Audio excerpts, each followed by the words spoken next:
To say the spate of kidnappings in Nigeria has reached crisis levels is to state the obvious, as no one is spared, both young and old, from school children to health workers, traditional rulers, travelers, farmers, even politicians. All have fallen victim to kidnappers at one point or another. This dangerous trend is not peculiar to any state or geopolitical zone, as it seems to be spreading fast across the country by the day. As a matter of fact, the fear of kidnappers is almost becoming the beginning of wisdom in Nigeria, as many schools are already closed down. Millions of naira has been paid for ransom. Even some victims and security agents have lost their lives in the process.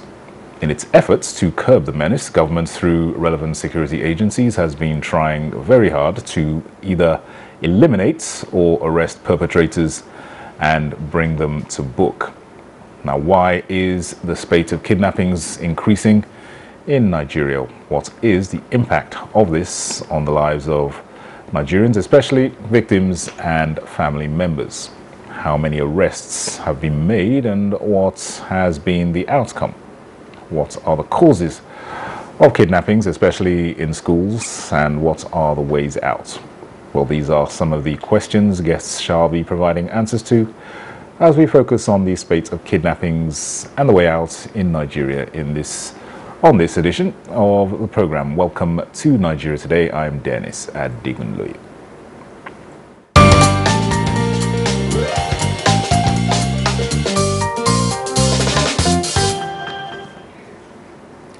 All right, joining me to speak more on the spate of kidnappings and the way out, we have in the studio Wilson Inalegu, a retired Assistant Inspector General of Police. You're very welcome to Nigeria Today, sir.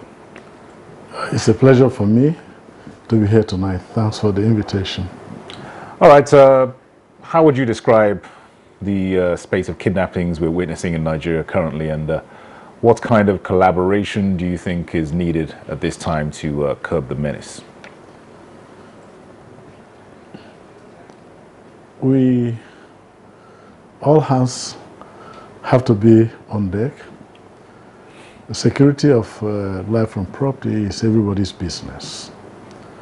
Therefore, we cannot stress too highly the need for collaboration among relevant security agencies and between the security agencies and the public. You can never underestimate the power of our communities. Therefore, cooperating with the community and the security agencies having collaboration is going to make the necessary impact, because these are organized criminals. They are well planned and controlled by certain individuals in our communities. So we cannot, the place of collaboration among security agencies, interagency cooperation and collaboration, and security agencies and the public is critical to making impact on this very serious crime that has traumatized our people. Yes, definitely. And what's, in your opinion, is the reason for an increase in the spate of kidnappings that we witness almost on a daily basis now? And what is their impact on the country and on the victims who are directly affected by this? The major gain or motivation for this crime is financial gain. In almost about 80%, I dare say, is financial gain. They want to profit, they want to make money, they want to take you, hide you at a place, keep your family in suspense or friends, and then start negotiation. And they start with a ridiculous amount of money. So one of the motives, majority, is about financial gain. And because they are getting this money, they keep doing it. And also, the other reason I want to think that it continues to increase, because of the success, in quote, they seem to be making, I think their ranks are expanding and they are getting more people to enter this crime. So we are having the professional kidnappers and the amateurs who want quick money, and then they go into it. And again, I also think law enforcement has a role to play to degrade, to discourage, to make it impossible. Once we remove the attraction and robust law enforcement, I think they will change their mind. They will think twice. So what I think we need to do, we employ necessary strategies, law enforcement, community cooperation, and by law enforcement, first of all, we have to educate our people. They should be, once you're within the kidnap zone, kidnap-prone areas, high-risk areas, you must see yourself that you're a potential victim. And so it should be kidnap-aware, that it could happen anytime. And once you have this awareness in you, you begin to look at, because the kidnappers are very careful. They take time to plan. Yep. They spend time and money. They give resources in their surveillance activity. So the alertness and of the members of the public, the traveling public, will go a long way to discourage, to reduce to its barest minimum, if we are all aware that we could be kidnapped. If we are all aware and we follow security instructions, we listen to, we watch the television, radio, newspapers, and begin to see, as new methods are evolving, you begin to create that consciousness. You don't get complacent. You don't get comfortable. You don't travel the same place, the same time. Yeah. In fact, everybody, that it should be kidnap aware. This will go a long way. People should change their patterns of movement. Patterns of movement, checking the route before you travel. Oh, you traveled this route yesterday. Is it safe? What happened yesterday? What is law enforcement activities on that route like? You've got to be, you have to be, I mean, situational awareness. You've got to be conscious of your environment, so that if you see that guy loitering around your house and he doesn't have business, or within the community, you've not seen this individual in the community, you've got to be careful. You've got to do something. So there's a lot of motivation, but then we can mitigate it. We can reduce it by all of us being kidnap aware and cooperating with security agencies. Yep. Going on that point about community involvement, we all say that security is everybody's business. In your experience, coming from a law enforcement background and from what you're observing currently, what would you say, or how would you assess relations between the community and law enforcement agencies? Is it to a level where there is good cooperation, where public members of the public are willing to come forward with concrete and useful information? How's your assessment of this issue? Yeah, I think the community is very concerned about this crime that causes a lot of trauma in the various communities. But we also need to build their confidence in law enforcement. In building their law enforcement, in building their confidence and trust in law enforcement, you are not just talking about, if they give you information, you divulge it to unauthorized persons, but we are talking about response. Yeah. That means if I give you information about these criminals, that they're already gathering somewhere, or they're attacking a community, what is your response going to be like? That will instill confidence. It means they will come and say, oh, if we report to law enforcement, if we report to security agencies, they will come dislodge these individuals. So our response capability will help to instill confidence in members of the public. And that means they can cooperate with us. And so getting the cooperation of the public is the way we do. And then our little capital, we should not, respecting the rights, the human rights of their respective communities is also going to help. Engaging in working on, the way the Americans put it, getting the minds and whatever of the public is going to help us to get for them to become the ears and eyes of the various communities. And then if we begin to deploy technology, we bring man, we bring technology, working together to begin to cut costs. We are going to be, the security agencies are going to be more enlarged, even when the manpower is not there. But working with technology, security person working with relevant technology will give an air of invisibility so that the kidnappers will begin to think twice in committing this crime, because they know even where they are, where they think they are in the forest, they cannot.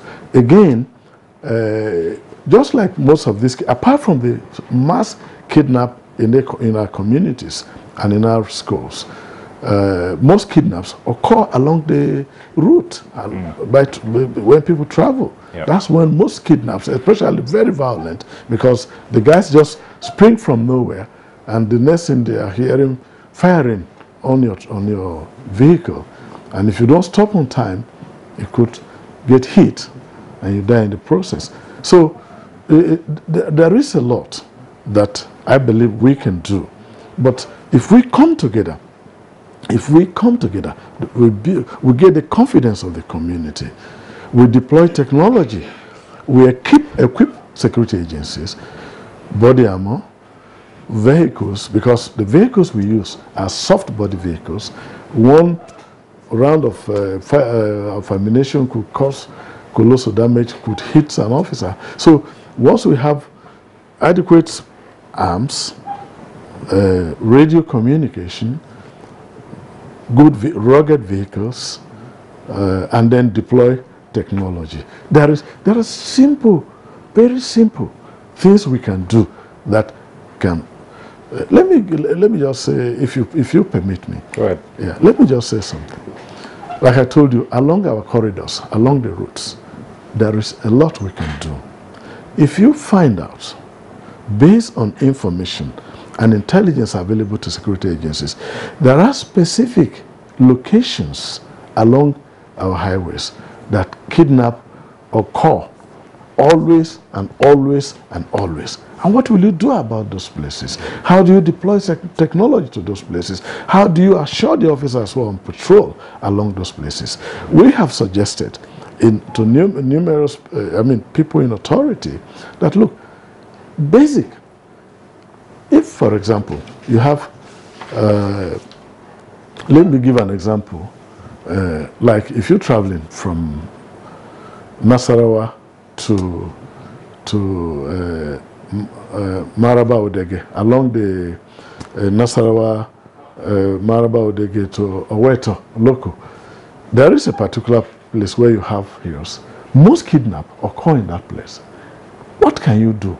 Lay the shrubs, all the trees along the route, all the tall grasses, keep them low, at least 20 meters to the left, 20 meters to the right. The local government can do that.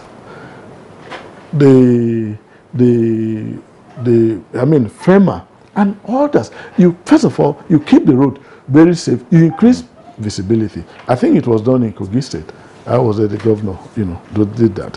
When you do that again, what can you do? There are simple battery or solar operated CCTV. Very simple. You can deploy it. It doesn't use electricity. Yeah. It can be camouflaged and put along the route. You have the one that can send signal in real time when there is movement around the camera, that would give quick, rapid yes, response. To central control room. It's very easy. Yep. I think as cheap as 80 to 100,000, you get a unit. Just put it there with a solar, and you can even communicate, even for your officers who are working in those places. You can put them there. It doesn't have to be expensive, and then you can deploy early warning system in our communities. That means there is an attack, they sound the alarm, and people know safe areas to run to. And then it will allow security forces to give response and disrupt the activities of these kidnappers. What the things I'm talking about are highly cost effective, not expensive at all. And they're very doable. All right, if you just hold your thoughts there, we have to go for a quick break. The program is Nigeria Today. Do stay with us. We'll be back after this timeout.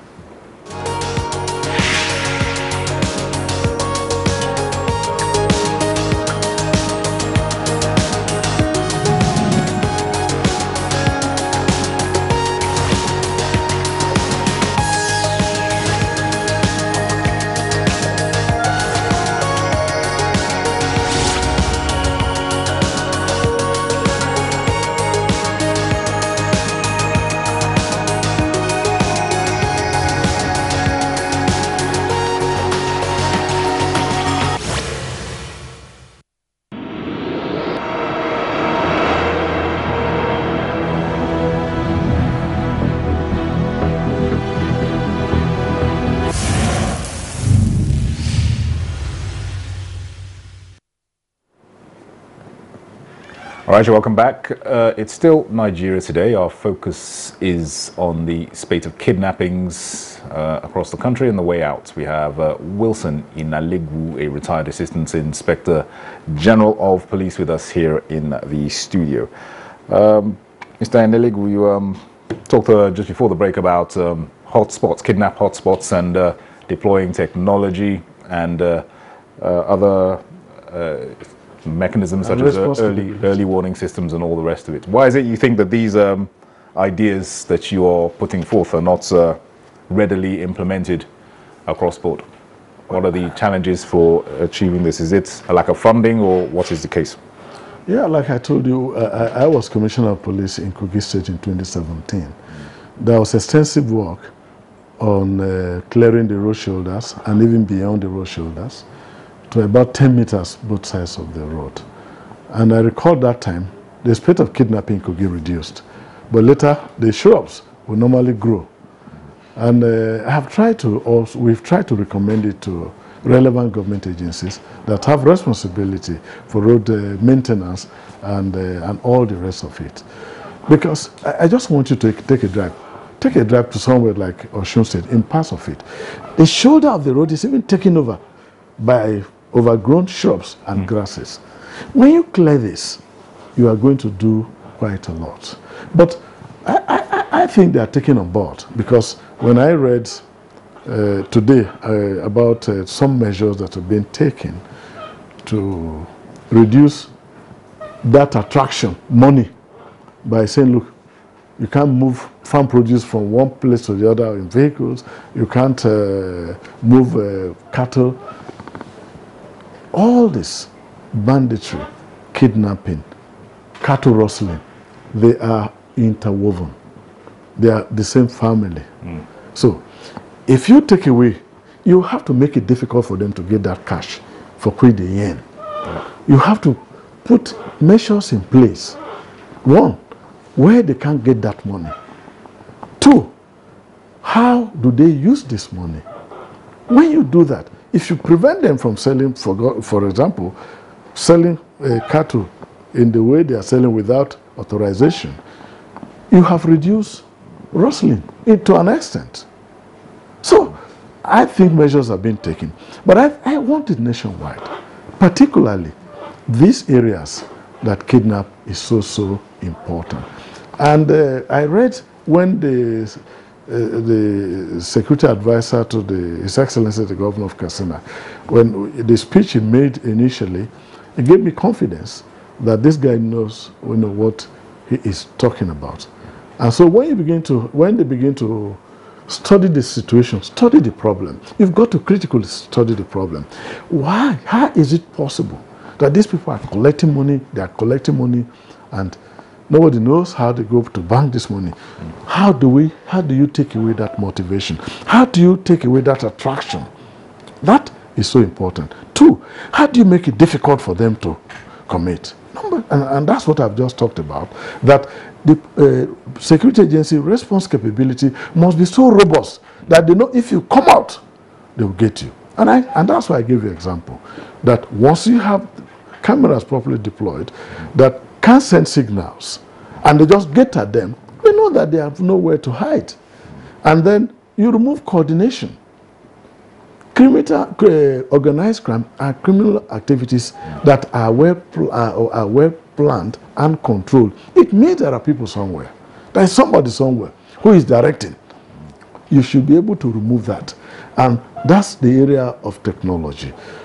The Ministry of Communication or the National Communication Commission is got to take very seriously the issue of registration. The service providers must come on board. They should see this as a national crisis, like you rightly described at the beginning of this program, and should be able to support security agencies without protocol. Accredited security agencies should be supported so that when you make inquiry, I don't know why, once anybody makes a phone call to make ransom demand, I think that crime is already solved. The level of cooperation by the service providers must be higher than what we are presently getting. Because it shouldn't happen. This is a national crisis. The moment you make, the service must cooperate, must find a way. It will not affect their business. Rather, it will enhance their business. Because even their radio sites, they can't visit them regularly now because they could also end up being kidnapped. Yeah. So, it is a collaborative thing. It is something that every member of the public should see it as a real concern. And the operatives must mingle, should find a way to send early warning to relevant security agencies so they can get proper coordination and response. You know, what the Nigerian public is a very interesting public. They come to talk to you, give you information, and they go and watch you. What are you doing with the information they have given you? Have you misused it? Have you used it to collect money and you let the people go?